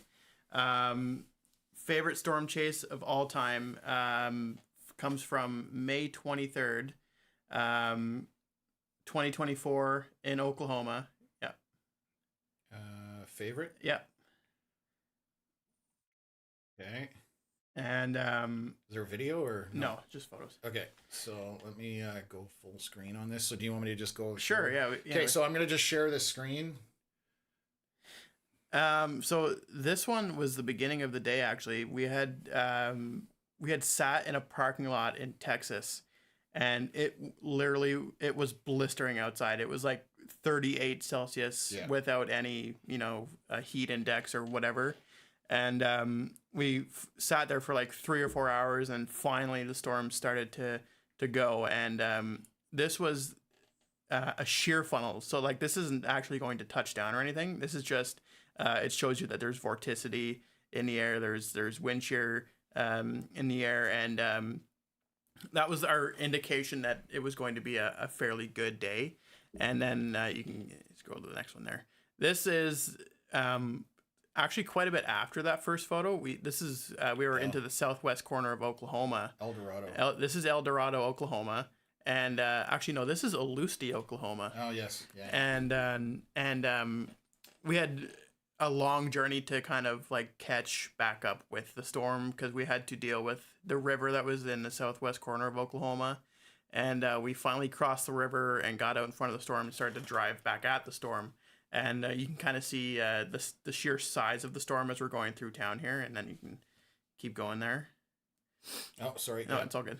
And then we came out of town, and this is when we realized that the tornado was actually on the ground, and you can see just the sheer size of the storm was so incredible. Like, it's hard to explain how big the storm was. Like, it's hard. Yeah, as I said, it's just hard to explain. But you can see the tornado down there, and that's a quarter mile wide at that time. Yeah, it's a big one, and that's still a decent distance away from us. But as we stayed in this specific spot for quite a while, and it finally, started to come closer to us, as you'll see. Now you can flip the slides there. Yep. Oh, sorry. All good. That's yeah. That is actually still in this kind of in the same area, but just a zoomed in photo of it, you can kind of see that it's still on the ground, obviously, but just further away, and it gets closer to us as the pictures go on. But you can kind of just keep scrolling through them at this point. And there's Tom's truck in the left corner there. I've never even seen this picture. Yeah, and yeah. As I said, the sheer size of the storm, like Tom's got a big truck. Like, if you see it in person ever, it's ginormous. But look at the size of the storm and everything around, and the tornado obviously still off in the distance there. And you can keep going again, yeah. And there it kind of like lifted a little bit and then kind of came back down. Into that little needle there, but that little needle gets a lot bigger when it gets closer to us. Keep going. Yeah, you can kind of see it a little. It's if you put your cursor over it, somebody might not be able to see that, but yeah, it's right there. Super small. But as I said, it gets bigger, and then keep going there. Yeah. This is where it got to the multi-vortex type stage. Yeah, this was the good stuff. And yeah, a bunch of these photos were actually updraft. Yeah, a bunch of these photos were in my my 2025 storm chasing calendar, and for good reason. This is definitely the most beautiful storm I've ever seen. Yeah, we can keep going here. Gets bigger and bigger, and there's one photo actually that I really enjoy. If you'll keep going, I'll tell you when to stop. There's a lot of photos of this tornado, as you're noticing. Yes. So we were on autopilot. This one was the front page of my calendar. Yeah. I don't think I'm ever topping this one. Well, I shouldn't say that. I'm only 26. Yeah, I'm not even 26 yet. So, you're half my age. I got lots of time. Yes. To top that one, but as it stands right now. Yeah. So yeah, and this is the one with the contrast with I think the next one's even better with the with the light shining through on the backside through what we call the clear slot on a storm. So that's what you're seeing there. So definitely a contrast of dark versus light as that tornado progressed. So yeah, and then this one actually lifted and then put down a second tornado. That one's even bigger than the first one. That's this one right Excuse me, here, isn't it? Yeah. This is that's the last one, I think. A good cone tornado. Yeah. And that's it. Yeah. But yeah, that was my favorite chase. That's May 23rd, 2024. And it was called the El Dorado tornado. But we visually saw it when we were in Lusty, Oklahoma. Yeah, that's for sure my favorite one. Let's try and pull up some media here. Sorry. So jump into the questions there. Sure. I'm going to see if I can find stuff that I want to share, but. Oh, Hunter Graham asked a great question. Did you guys ever chase the derecho in 2022? Yes, technically. That actually leads into my next question that we had listed here, which is what is my least favorite chase ever that I've ever done? And it just so happens that my least favorite chase is the derecho day. And mostly because I was not even remotely close to being around here for it. So that day, there were some really good parameters for some potential tornadoes in Quebec. And when I mean Quebec, it was more like Quebec City. So I was a good 4 hours away from you know, the derecho and what was going on around here that day. And I think I was in Trois Rivières when I looked at radar and I realized what was going on. You know, I couldn't really turn around at that point. I was too far into it. I never saw anything over in Quebec City, just one little storm, and didn't produce. It was somewhat pretty, I guess, in hindsight. But I was able to catch the tail end of the derecho.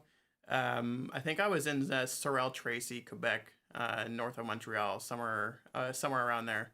And I remember just driving home, getting all the pictures of the damage, all the pictures of the power lines down, power outages.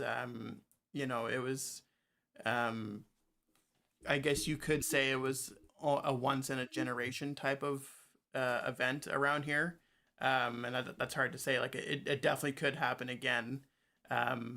But you know, a day like that, the parameters were so perfect for a storm, and the atmospheric, like, it's hard to explain. Like, yeah, it was just a perfect day for something to happen like that. And I wasn't here for it. It's my worst day ever. I came home with my tail between my legs, filled with regret for spending a tank and a half of gas to go to Quebec City to see nothing. But yeah, it happens. You bust more often sometimes than what you see. So it's part of the game. Yeah, it's definitely one of those things that derechos are very rare. So they're not a normal thing. What is it, 100 kilometers? So for it to get qualified as a derecho, it has to have a specific wind speed for like, I think it's 400 kilometers. Yeah, it's 100-kilometer-hour sustained winds, not gusty. Yeah. And it has to be, it's over a long distance. So derechos are very rare. So there's a question here from Grayson whether we'll have a derecho this summer. The odds are slim to none. Derechos, again, are not common. So you only see them sporadically across North America at all. So yes, I would say very slim to none. I'm going to show you guys a clip of my least favorite chase day. And I'm owning this one. I definitely was doing too much at the same time, and I had an oopsie. And luckily, nobody was hurt. But I'm going to share this up here on the social media page. And this is from June 15th, 2017. As you can see, this is a dash cam. And this is in the middle of a very intense, actually tornado-warned storm. And I was on Cake Batter Roads. And I'm going to turn that down a little bit. That's the blue moose on its side. So I'm going to kill that, bring this back. So that was the least favorite chase for me. The amazing part about the truck was that I literally, after that happened and we got towed out of there, again, I was okay. The person that was with me was okay, which was my primary concern. I didn't care about anything else. But it goes to show you mistakes can happen storm chasing. And I've never shied away from, saying that was definitely on me. I was trying to do too much at the same time and obviously misjudged. And it was the slowest accident ever. I was literally leaning in the truck trying to keep it from falling over, but that didn't work clearly. But I drove that truck home 2,500 kilometers after that by putting air in the tire, taking the mirror, screwing it down with 2 screws, and then replacing the glass in the window. And that was it. And I chased, that's 2017. I chased another 8 years with that truck.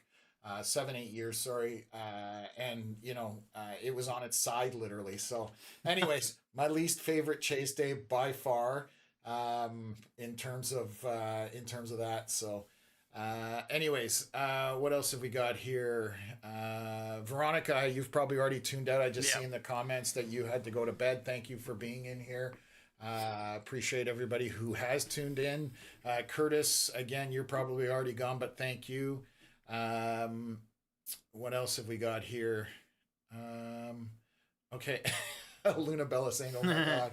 Yeah, like I said, everything was okay. My biggest concern other than our safety was that we were on a tornado warned storm and we were in front of it.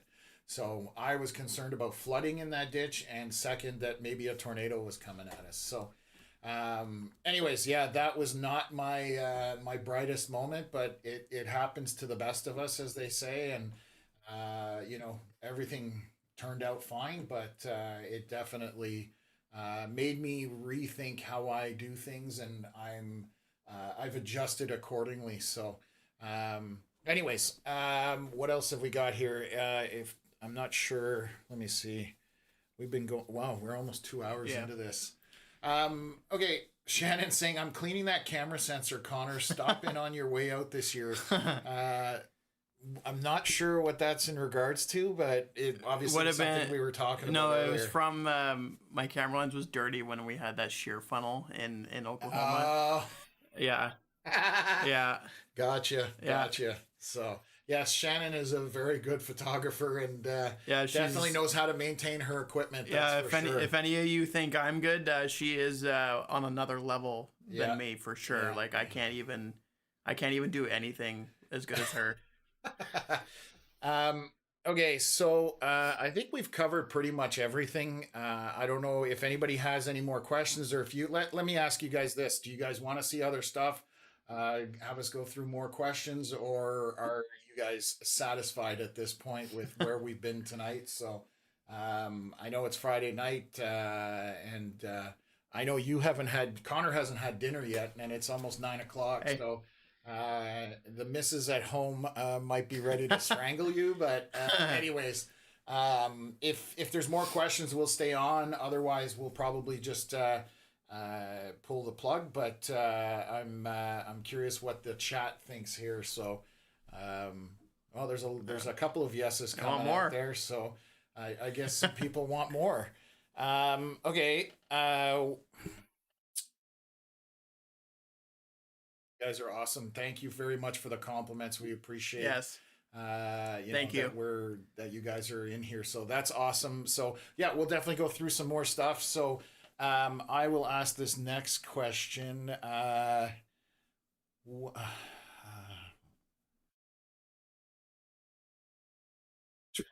is your best Canadian chase of all time? Yeah. So what is your best Canadian chase of all time? Again, I've got some photos in there for this one, and it would be July 13th of 2023, and I didn't see a tornado that day. We almost did. I think I did. I was close to one, and it was later confirmed. This ended up being the Fournier, Ontario. July 13th, 2023. This was that tornado day, and I came onto the storm. Actually, I'll start even further away. A buddy of mine, Dominic Goulet, we were chilling at the St. Isidore truck stop, and we knew this storm was coming, and it was just a matter of if the clouds could clear out beforehand, because we had rain in the morning, and this was a classic Eastern Ontario setup. Rain in the morning, and then the clouds burn off, and you have all the parameters you need for an Eastern Ontario severe weather event. And we were sitting there, and we knew it was coming. And this first photo was from St. Albert, Ontario, my old home. And this was just to the east of town, and of course, like that alone is good enough for me. Like this is a really good Eastern Ontario storm without seeing anything else, but that shelf is so good and so clear that it's up there with my favorite Eastern Ontario shelf that I've ever seen around here. It's not the best one, but it is one of my favorite ones. And this was further towards, we kind of chased it back towards St. Isidore. And this is not when it was producing a tornado yet. That is further towards the east. But again, that's a beautiful, beautiful view. You can see the blue in the middle of the storm there, signifying the hail and stuff like that was falling. And yeah, I mean, how do you not love sitting in front of a cornfield in the middle of July, seeing a storm like that, and yeah, farm fields The there. scale of this is, you know, that's a farm, and you've got this massive storm coming in. So Yeah, and then I think it's the one. So this is where we actually started to realize that it was rotating a lot more. Like, it was tornado warned at this point. It was tornado warned the entire time that I was on this storm, and you can kind of see. I'll go back. Sorry, it's okay. If you see right in here is where I was actually with another chaser from Quebec on this road, and we were watching in this area right where the cursor is. It was rotating very, very quickly, and it wasn't that specific area that produced the tornado, but it did end up producing about, I want to say about 10 or 15 minutes after this, which I was not at the vantage point to see it, but I thought I could see it on the ground, and it was later confirmed that it was. And then you can, not this one, but then I think it's the next one. Yeah, so right here, this is when it's in Fournier, and it's a little, it's not it. yeah, I was like, No. I know. I'm just. I saw it the other day too. So this is the tornado is actually on the ground in the rain in this photo. Yeah, and I thought it was rotating so fast at the time when I was looking here, and I thought it was on the ground for sure, but obviously, like, you can't really see it in the photo, so I can't confirm that it was there. But it was later confirmed by Environment Canada and Northern Tornadoes Project that there was some damage in Fournier, that it did have a tornado on the ground. So again, and then the next photo. If you can't see it, it doesn't count. That's the way I look at it. And yeah, that's a storm chasing thing. The next one. Oh yeah. Next one again. Yeah. So this one is one of my all-time favorite Eastern Ontario photos that I've ever taken. This one was the front page of my 2024 storm chasing calendar, and just for scale, look at all those hay bales, and the foreground is so good for what's going on behind it. And again, that's just one view that I've got grained in my brain. I'm never forgetting that view. I could still to this day go down the exact route of that chase, and I would never forget any road that I was on. I could do it right now, like the back of my hand. But yeah, that's my favorite Canadian chase, that's for sure. Yeah, it's I love those hay bales. Are 800 pounds, you know, and they look like tiny little, you know, specks compared to the storm systems that we're seeing. So yeah, definitely gives you perspective on the size of these storms. And again, even from Ontario to, you know, Oklahoma, Kansas, Texas, the scale just keeps going up and up. So it's an awesome, fun thing to do, but you also have to respect severe weather. Any storm chaser out there who doesn't respect it, and there's a bunch of them out there, unfortunately it's going to end badly for some, but you always have to respect severe weather. It's dangerous at the end of the day. So we always try and, you know, on this channel we talk about, you know, understanding what's happening, what's coming at you is half the battle, and respecting, you know, what's going on. So that's definitely one of the things, you know, that we try and educate and put out there for people to understand what is actually going on. So Grayson asking, do you think we will see a tornado on Connor's chasing stream or on one of the Canadian Weather Live cameras this storm season? So I definitely think we're going to see some crazy stuff, and that's actually brings us up. I'm going to share this. So we've been really working hard on this in the background since our last live stream, and we now have a bunch of weather cameras out throughout Eastern Ontario, and we're adding even more. I'm going to see if this one will refresh and come back up. There's sometimes the internet's down or whatever the case may be, but we have right now, I believe, 16 live weather cams, obviously around the region, and we're trying to add more. We're hoping we're going to have like closer to 25 by the time we do our next live stream. But these are all our cameras that we can look at, anywhere from arm prior, that's an instant image.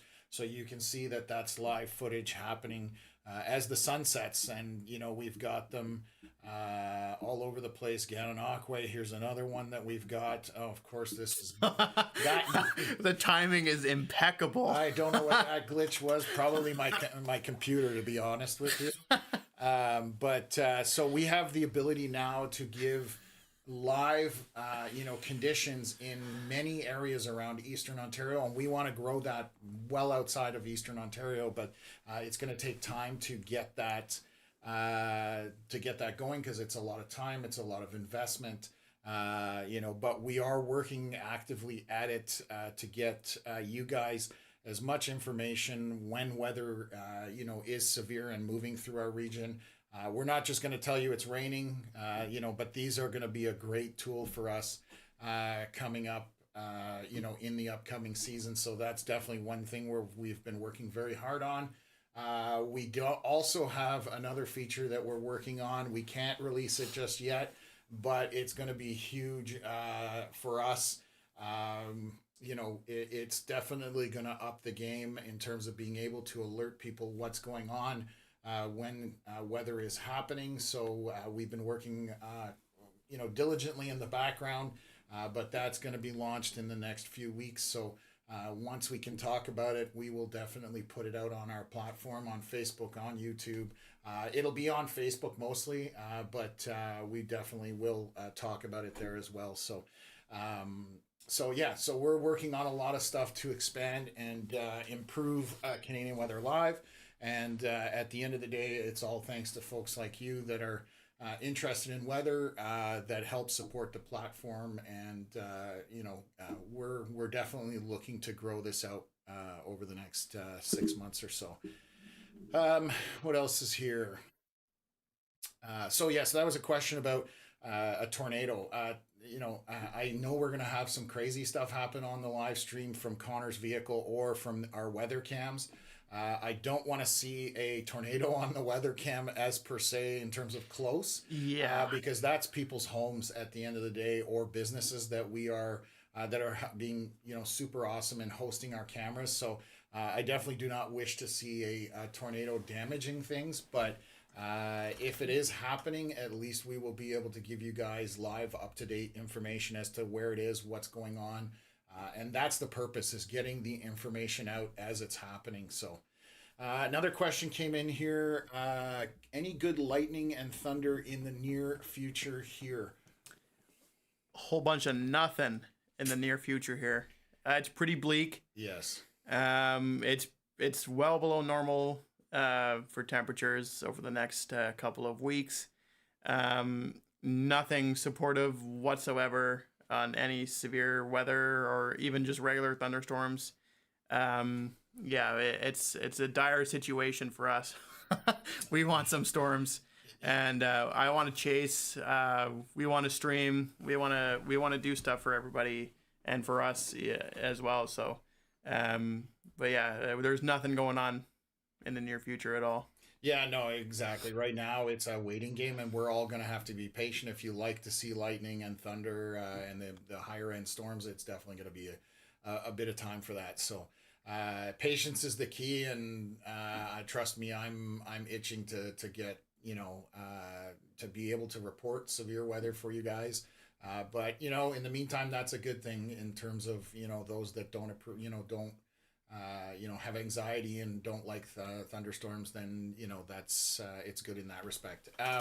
Luna Bella saying, I hope your channel grows to have huge views. Y'all really deserve this. So thank you very much for that. We're definitely working towards it, but the whole idea is that we're getting that information out there. So CC Brooks says, I'm joining the party late. So sorry if you touched on this. Do you have any expansion plans, wishes for Canadian Weather Live? So great question. We touched on that. We definitely want to expand it.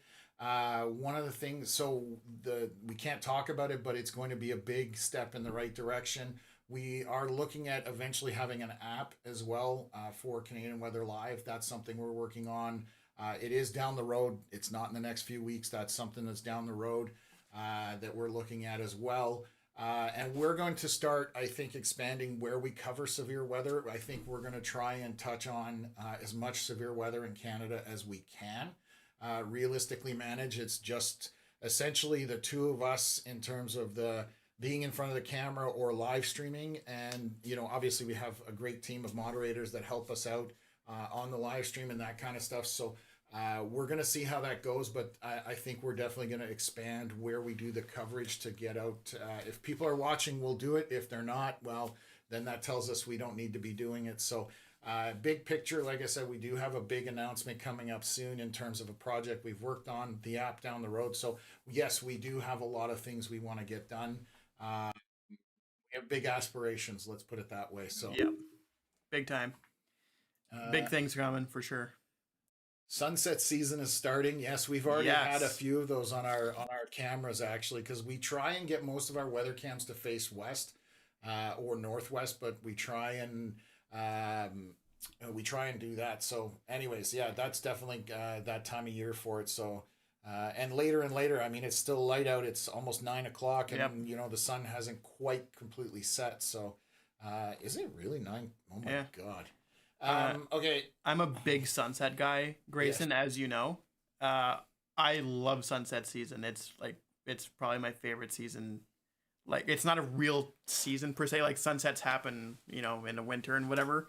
But I love 9:30 p.m. sunsets when there's red and pink all over the place and orange and stuff like that. Yeah. As you see in the calendar, as you said, you know, May 2026 in the calendar this year. That's a great one, and I'm hoping, you know, I always hope to see sunsets like that every year. So CC asking text message alert system question. That would be something that we will work in the app where we're going to put out alerts through the app. So that is something that we're working on, that you will be able to get your alerts from us in terms of the app down the road. So yes, stay tuned. It's something we want to get out there. And look who just jumped in the chat, Marie Rochon. We were chatting about you earlier in Hawkesbury about the Hawkesbury Storm Shield. So good to see you on the live stream. Welcome again. And a question from her is, any idea what kind of weather we will have this summer? Not sure if we've talked about this yet already. So we have kind of covered it, but we can kind of give a short synopsis as to what we're thinking, and I will let you run with that. That's your department. Yeah, so the summer, it's the parameters, or not parameters, that's not the right word, but there are indications that we are going to have a busier severe weather season to a certain extent.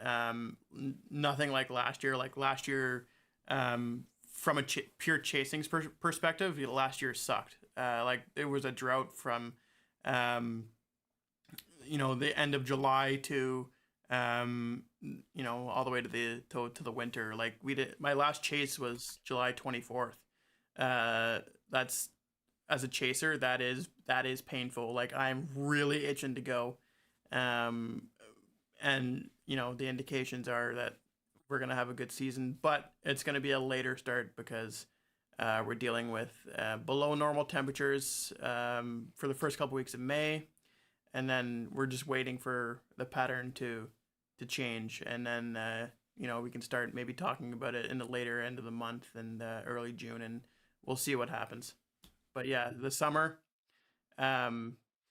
should be good. We're looking at average temperatures. I don't believe it's going to be you know, a blisteringly hot summer or anything like that. But again, you know, models only go so far, and models can only tell you just a little bit of the picture of really what's to come, and most of them only go out about 14 days. So you know, it's all about looking at trends and how you can read the trends and stuff like that. So yeah, hopefully that answered your question. Question here from Lunabella asking, could you speak on atmospheric rivers? It seems like a newer term I never heard when I was younger, so I'll touch a little bit on it. maybe get Connor to be a little more technical about it. But atmospheric rivers, I think you're hearing about it just because of social media. It's not something that's going to really affect our region because it's usually associated with a big body of water. Uh, and you will see it on the west coast, for Yep. example. Coming off the ocean, that's where you get that atmospheric river. So I'll let Connor kind of jump in there, but around here, I don't think it's something that's ever going to really come into play.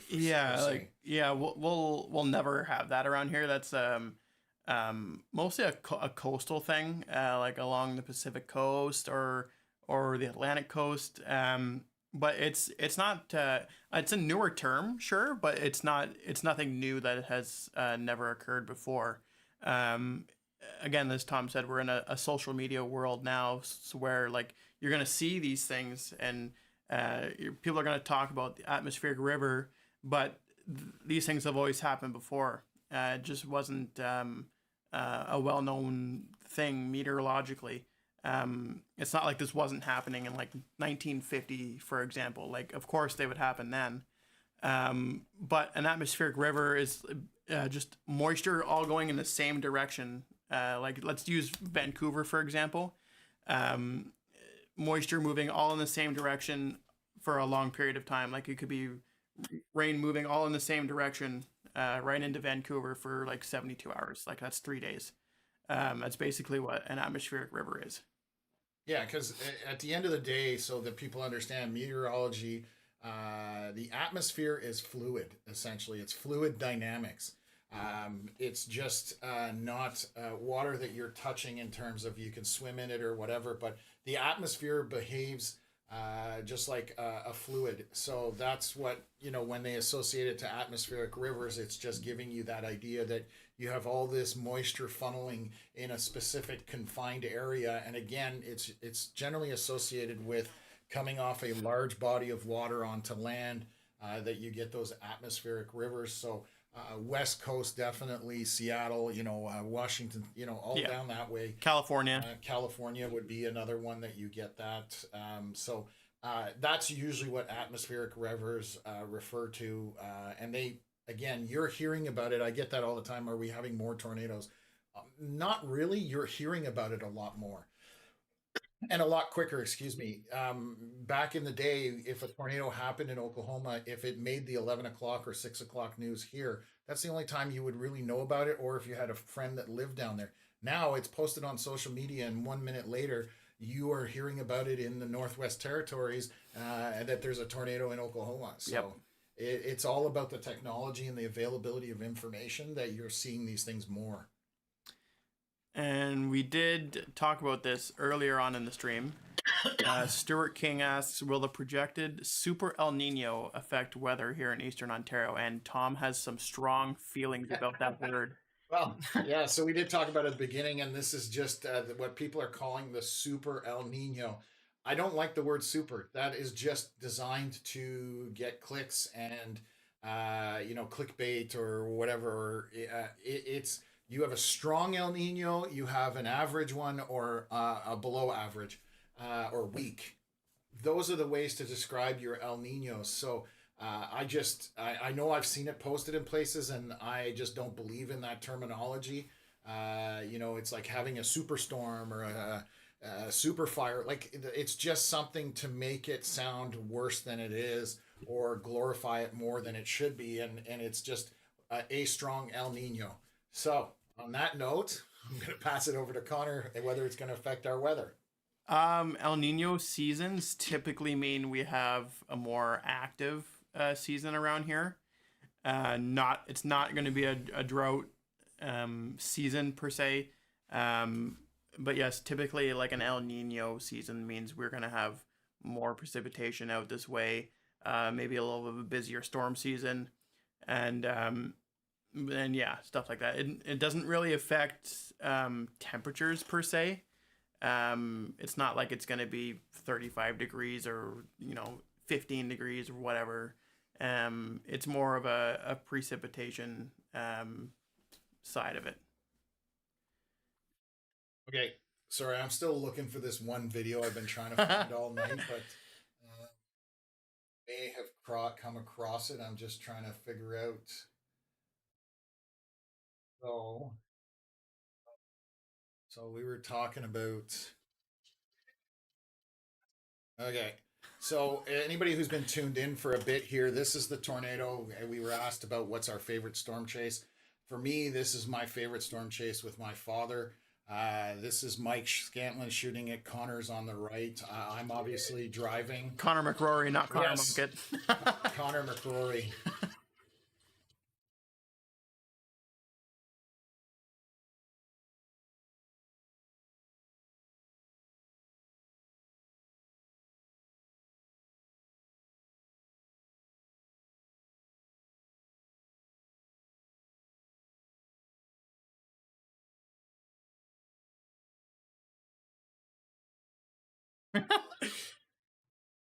Wow.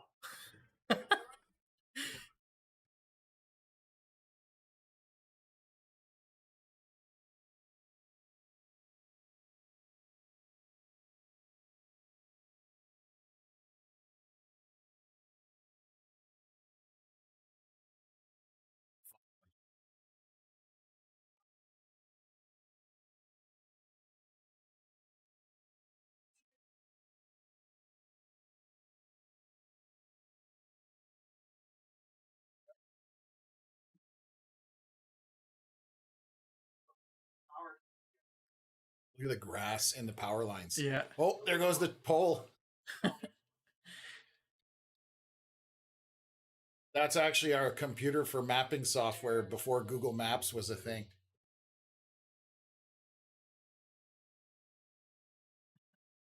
So that storm chase again. That was the one I had with my dad, and that one always tugs at the heartstrings. Definitely when I see that one. So I just came across it on my library and wanted to share that. But anyways, my dad was mad because the window was open and there was mud flying into the truck. And he's got this tornado out his window, and I'm thinking you're concentrating on the wrong part. But it was pretty funny. That's my dad. Anyway, so we laugh about that every time we see it. But yes, he got those three tornadoes on his first chase day, and again, you can obviously hear the excitement in the truck, and it was a lot of fun for us. So, um, yeah. Anyways, that was I've got so many videos I could share, and maybe I know some people have mentioned, but maybe we'll do a stream where we share our storm chasing adventures, videos, photos. Sure.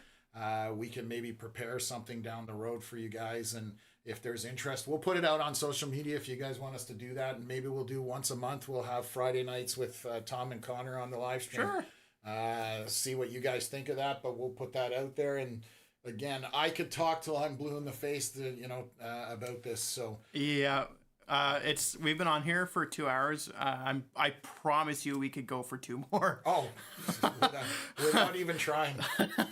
So, anyways, so like I said, we've had a lot of adventures and it's been a lot of fun. So, Marie Rochelle saying, thanks for the info, Connor. I love thunderstorms. Hope the Hawkesbury Storm Shield will take the summer off. Awesome. I appreciate the live. I will watch the beginning and replay. Awesome. And again, always good to see you on the stream. You've been on since basically the beginning. Very loyal to the stream and the platform. So thank you for that. What else is here? Great memories with your dad. 100%. I've got, like I said, I've got some pretty cool stuff with him. Being out there and having a good time. So anyways, I think Connor needs to eat at this point. And At least you remembered to drink this time. Yeah, well, I did. I drank this whole thing basically. Yeah, good work. So I've learned my lessons. I learn even in my older age. So I think we'll call the stream at this point. And appreciate everybody tuning in, spending a couple hours with us. We, like I said, we'll probably put something out if anybody's interested in a kind of a show and tell type thing from our storm chasing adventures with pictures and videos. We can definitely line something up and do some storytelling. So again, thank you everybody that tuned in, that's still here. Yep. Everybody that's been on, and again, thank you to the moderators. We really appreciate it. And again, everybody have a good weekend. Yes. Enjoy your weekends, everybody. And it was a ton of fun. It was a lot of fun talking about all this. So yeah. So again, gonna be a while till we're on here for severe weather. Stay tuned to our Facebook page for that big announcement coming in the next few weeks, and also keep an eye on here as well. So we will also post about doing this show and tell. So if there's interest, we'll definitely do it. And again, thank you to everybody who tuned in. This was definitely awesome. So thank you. Good night, and have fun.